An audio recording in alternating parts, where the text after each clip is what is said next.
5 अगस्त की तारीख के बाद कश्मीर का ट्रेड नहीं बदल सका है।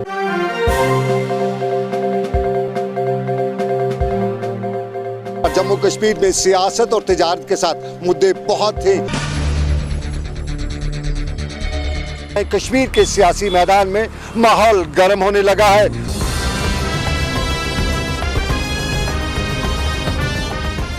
सवालात के कटघरे में सरकार भी आ रही है।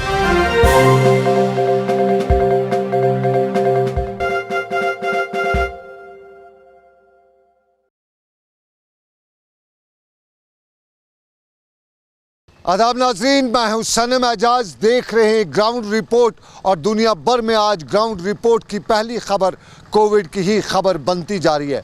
दुनिया का कोई भी टेलीविज़न चैनल हो, पहली नज़र और ख़बर कोविड पर ही रखता है और हम भी कोविड पर ही नज़र रखते हुए बताते चलें कि हमारे यहाँ अभी वही सूरत हाल है जो पहले दिन से थी। लगातार ग्राफ बढ़ता जा रहा है।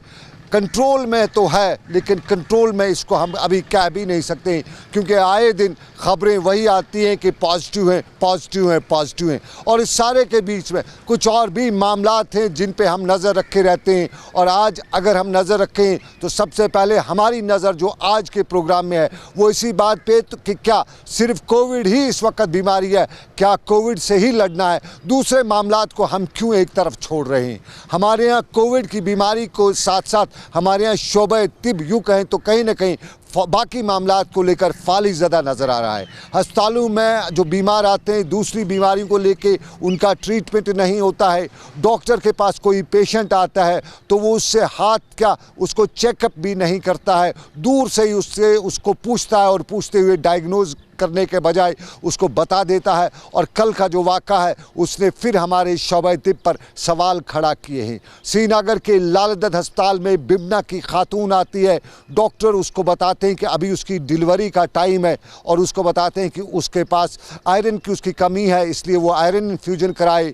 वहाँ पे करने का बजाय उसको वहाँ पे इन्फ्यूजन देने के बजाय उसको दूसरी जगह जाने का मशवरा दिया जाता है। और उसके बाद वो खातून श्रीनगर के दूसरे अस्पताल चली जाती है, हम जिसे कहें गौसिया हॉस्पिटल। वहाँ पे डॉक्टर नुस्खा उसका देखते हैं, एलडी हॉस्पिटल का प्रिस्क्रिप्शन देखते हुए वहाँ उसको इन्फ्यूजन देते हैं। लेकिन इन्फ्यूजन देने के बाद जब वो बाहर आती है तो वो रास्ते में बच्चे को जन्म देती है। रास्ते में बच्चे को जन्म देना हमारे सिस्टम का वो सवाल, सिस्टम पर वो सवाल जो शायद काफ़ी देर तक हमारा पीछा करता रहे। लेकिन इसके साथ साथ सरकारी सतह पे एक और सवाल भी हमारे यहाँ खड़ा हुआ है। कल ही के हवाले से ही खबर है कि कश्मीर में कोविड से लड़ने के लिए किट्स, जो टेस्टिंग किट्स हैं वो लाए जाते हैं। श्रीनगर के हवाई अड्डे पर 5000 किट्स पहुंचाए जाते हैं। लेकिन ब्यूरोक्रेसी में कुछ ऐसे लोग हैं जो आज भी जम्मू और कश्मीर करते हुए इन किट्स को जम्मू ले जाते हैं। और जम्मू में जब ये मामला जम्मू पहुंच जाता है, यहाँ एडमिनिस्ट्रेशन के साथ ये मामला होता है, तो यहाँ का हेल्थ डिपार्टमेंट जो है इस पर अपनी आँखें दिखाता है, तेवर दिखाता है। चीफ सेक्रेटरी को फिर इंटरवीन करना पड़ता है, फिर जो NHM के जो डायरेक्टर हैं उनको इंटरवीन करना पड़ता है और उसके बाद जम्मू से किट्स दोबारा लाए जाते हैं। लेकिन 1000 फिर भी उसमें काटा जाता है, कमीशन लिया जाता है या क्या किया जाता है, ये जम्मू में एडमिनिस्ट्रेशन कर रही है। जम्मू के एडमिनिस्ट्रेशन और जम्मू में माजी में अक्सर ये कहा जाता था कि कश्मीरी खा गए। आज भी शायद जम्मू वालों को पता है कि कश्मीरी खा गए, ये बीमारी भी खा गए। और इसी मुद्दे पर हम बात करेंगे। मेरे साथी हिलाल हांजूरी मौजूद हैं। हिलाल, आप इस पूरी न्यूज़ को ट्रैक कर रहे थे, पूरे मामलात को ट्रैक कर रहे थे। पहले मैं आपसे जानना चाहूँगा, बिमना का जो वाक़ा है, खातून सरेराह जन्म देती है बच्चे को, असल हकीकत आपके पास क्या बताया? आपने एडमिनिस्ट्रेशन से भी बात की, आपने उन लोगों से भी बात की, क्या बताया उन लोगों ने, क्या बताया एडमिनिस्ट्रेशन ने आपको?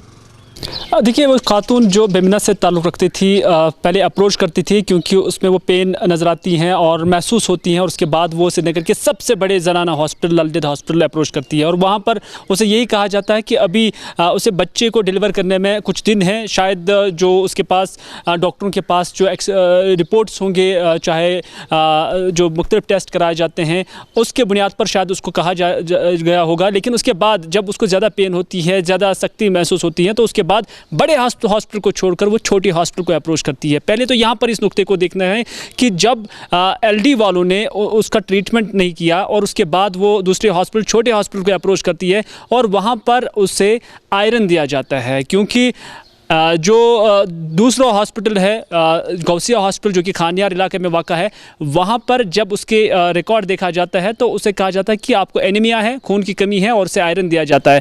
और उसके बाद जब वो खातून निकलती हैं तो सरेराही वो अपने बच्चे को डिलीवरी उसकी होती है।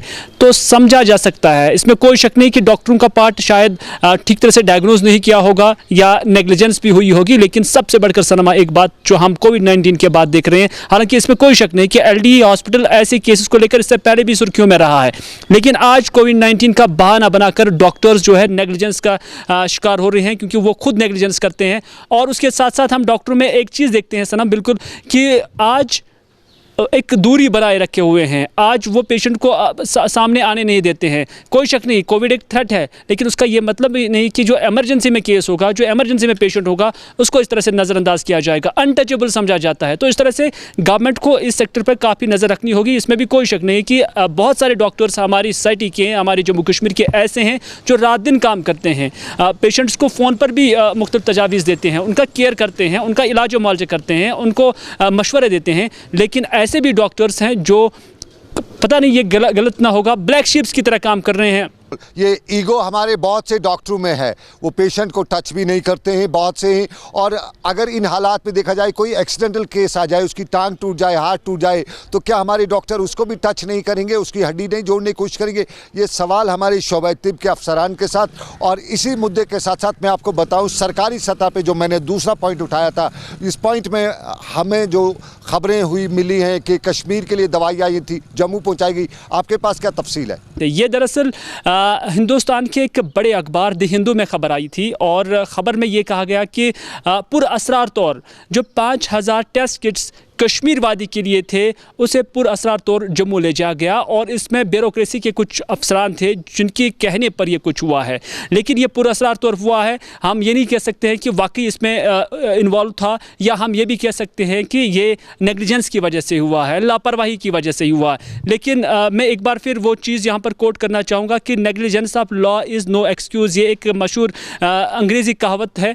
और अगर ये लापरवाही यहाँ पर हुई है तो ऐसे लोगों के खिलाफ भी कार्रवाई होनी चाहिए, क्योंकि ये कानून की खिलाफ वर्जी है। उससे क्या हुआ कि जो कश्मीर से हमें स्टेटस निकल के आया है, 1300 केसेस ऐसे हैं जिनके सैंपल्स लिए गए हैं, लेकिन उनका टेस्ट जो है वो हाल्ट हुआ है। यानी इससे सारा प्रोसेस एक कोशिश से, चाहे डिलिबरेटली हुई है या बाई चांस हुई है या नेग्लिजेंस है, तो दोनों सूरतों में एक प्रोसेस जो कश्मीर में था कोविड-19 के खिलाफ लड़ने का, उसमें डिले आ गया, उसमें स्टे आ गया। और ऐसे अफराद के खिलाफ, ऐसे अफसरान के खिलाफ कार्रवाई ज़रूर बनती है कानून के तहत ही। बिल्कुल बिल्कुल हिलाल, आपसे मैं इजाज़त चाहूँगा। आपका बहुत बहुत शुक्रिया, मीर हिलाल हांजूरी। लेकिन हिलाल ने नेग्लिजेंस की बात की, इससे हम नेग्लिजेंस नहीं कह सकते, डिलिबरेट अटैम्प्ट्स इस तरह की कही जाती हैं। क्योंकि जब 5000 आए थे, फिर जम्मू लिया गया, वहाँ से 4000 वापस आते